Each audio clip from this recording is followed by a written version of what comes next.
I'm going to take you back in time. It's 2010, and I'm sitting in my clinic in southern Spain. And one of my loveliest clients come in, a guy that has been with us right from the beginning, I think for a year and a bit. And he's always bringing his two amazing, lovely giant schnauzers. I just love that breed into, have everything done with us and also getting groomed. However, he comes in, he's quite serious and he says, Gunilla, I need to speak to you and it's confidential. I'm like, okay. So go into the consult, close the door, and he says, I don't know if you're aware of this, but you need to fire your groomer. I'm like, what? Straight away, like what's going on? And he said, I picked my dogs up from being groomed yesterday, and they look like they've been groomed by Picasso. She is terrible at her job. She's always late when I bring my dogs to get groomed. She's always late when I have to pick them up. And she is a really, really bad groomer. She's also really rude. I tried to tell her that, I wasn't happy with the cut, and she just was very rude to me. I'm telling you, like, I'm a small business owner myself. And if you keep this person on, she's going to sink your clinic. And deep down, I knew he was right. It was true. This groomer was always late.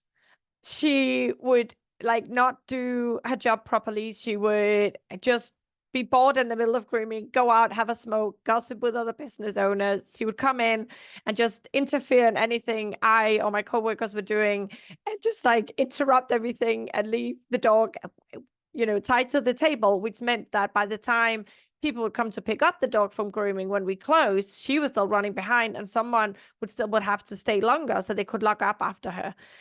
I had employed her because I knew her from a prior job. And I felt a bit sorry that because she was in her late 40s, she was not really getting a new job. And I thought it was due to the age. That's what she told me as well. So I was reluctant to have a conversation with her. And I had like gently tried to tell her maybe she should try and come on time. But I don't know. I didn't have the guts to face up to her and say what needed to be said. And we had now reached the point where this guy was right. I couldn't keep her on. Like, I needed to fire her. I had caught her shouting at an elderly lady with a poodle because the poor lady had protested about her dog looking like Guernica by Picasso. And I knew I couldn't keep her on. So I decided to fire her. I spoke to my HR consultant and she came in to give me a hand because I was really struggling with this situation. And when we told her, she went in complete denial. She was like, you can't fire me. I'm doing an excellent job. And we started arguing. And it took me 7 hours to get her to realize and accept that she was being fired. And on top of that, I still wanted to be nice. I didn't want her to have a black mark on her social security papers that she had been officially fired from a place. So I said to her, look, sign the papers that you're just giving up the job so I don't have to fire you, which she then used against me. And a few weeks later, I got a notice from the court that I was being taken to court by her because I had falsely made her sign something under threat or something. And I went wild and I wanted to fight, but people with more experience than me in having employees that, just pay her off and write it off. And thank God I did, because I could still be fighting in court, right, with this crazy woman. It was awful. It was August. I was sweating. She was sweating. My consultant was sweating. And by the time we finished this long-winded argument conversation with long explanations that shouldn't even have needed to be given, she goes, I should just have done what my husband told me. I should just have come on time and done my job. And I didn't even know what to say to that, because I kind of thought that was implicit in, when I hired her as a groomer, get here in time and do your job. You would think, right? But she wasn't. Anyway, I ended up that day in a beach bar with my husband drinking Tinto de Verano, which is red wine with soda, which is very nice, by the way. If you ever come to Spain, you need to try it. Until late evening, because I was so worn out emotionally. Like physically, I was exhausted. It was horrible. I'm telling you this because I want to illustrate how even when someone has got the heart in the right place, like I had, and really wanted to do right by everyone, I was a terrible leader. I had no clue about leadership. I did not want to have difficult and very necessary conversations to protect my business, protect my clients, and protect my coworkers. I just didn't want to take responsibility for my business. I just wanted the problems to go away. And I know my business partner, he was even worse than me. He was just like, ostrich with a head in a buzz, because we did not want to face these problems, right? We had no training in this. My people pleasing tendencies, they were just like completely overwhelming my abilities to lead and to manage my business. And when we talk about why the causes why vets burn out, management has a lot to do with it. Like, veterinarians don't become clinical directors, managers, or clinic owners due to how great we are at lead other people. We get offered these positions, or we decide to take on a clinic ourselves because we have a lot of clinical experience and we think it would be fun to do, right? But none of us are born great leaders. Maybe a few people are, but most of us aren't. And we are not taught we're not taught how to communicate properly, how to really listen, how to have difficult conversations that make you feel really bad, but you need to have them because this is the business and you have to have them, right? And a lot of the vets that I end up coaching have ended up leaving their workplace because they either didn't feel listened to, like they just felt they were speaking into the void when they were having some issues and took it to management, or management will listen, but then they wouldn't act on any of the suggestions the vets would have. And it just felt like just treading in water and not getting anywhere. A lot of leaders as well will be unwilling to change. Like, we've always done it like this. Why should we change? And then vets feel like because they're not taken seriously and nobody seems to appreciate the input they're trying to give, to the business, then they end up getting frustrated and leave. No? And I have seen as well leaders that really struggle to take responsibility for rotas. So it's basically the vet that shouts the loudest that will get the best shifts, and instead of having a really good perspective of what everybody needs. I've seen new grads getting promised, experience and surgeries and help and support that they then just don't get because they were promised in the beginning, but then management don't follow through. I have tried to speak to some management sometimes where I maybe spoken to a clinical director and ask him a question, and you could just see him shift into, oh, I have to go into management mode now, and then just ramble on for 2 minutes, not answer my question, and just waffle a lot and then walk away. And I'd be like, I have no idea what you just told me, because he would struggle so much with the whole management thing that his brain would just switch off and go into waffle. I have sat in meetings where management are trying to show that they know what they're doing and they're trying to kind of steer the boat, if you per se, but you just go in circles and nothing gets really done or said, or no conclusions get reached because they don't really want to have the difficult conversations they have to have. And I'm not, as an employee myself, I've been on both sides, right? I've been an employee and I'm a clinic owner, like the two extremes. And it's not easy. It's not easy being a manager, and it's not nice being an employee when you're in a workplace that's run by management that don't really step up to what they're there to do, right?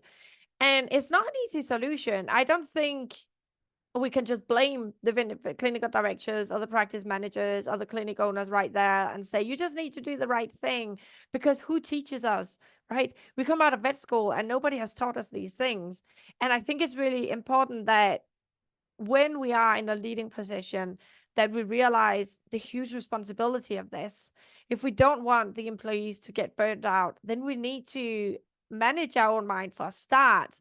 Because when I had my clinic, as you all know, I ended up burning out, right? I was not managing my mind or my emotions at all, which meant that any feelings of failure I would take very much to heart. And to me, having to have a conversation where I end up firing someone, to me that was failure, because it would be a sign of I had not done my footwork well enough.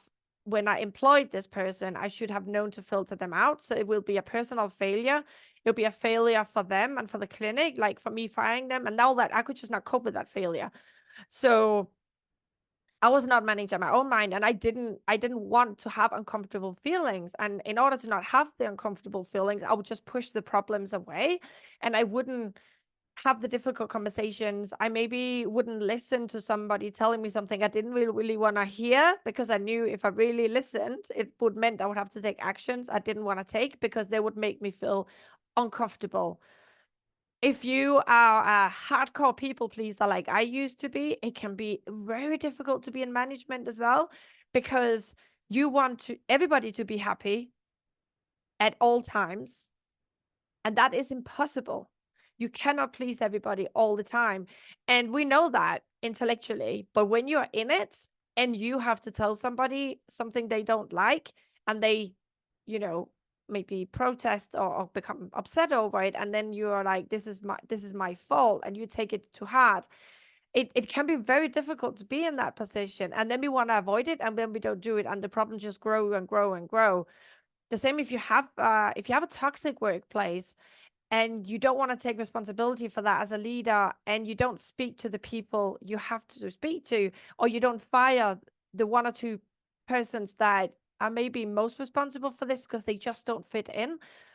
Like, you are a detriment to so many people just because you don't want to be a detriment, quote unquote, to two people that really shouldn't be in this workplace.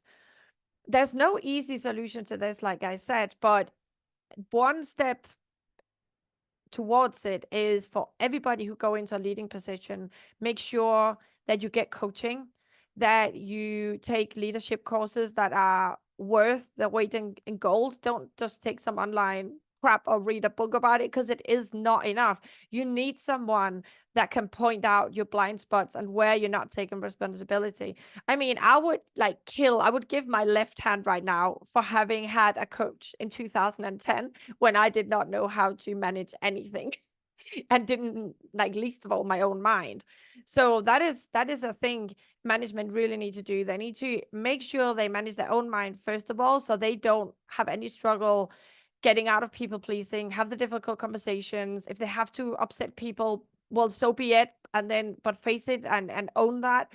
And if you're an employee and your management just does not, they're just not it for you, right? Then, like, what some of my clients have done is they then think, right, I need to leave VetMed because working in an environment like this in this profession is detrimental for me. I'm feeling terrible. I'm just not born for this kind of work.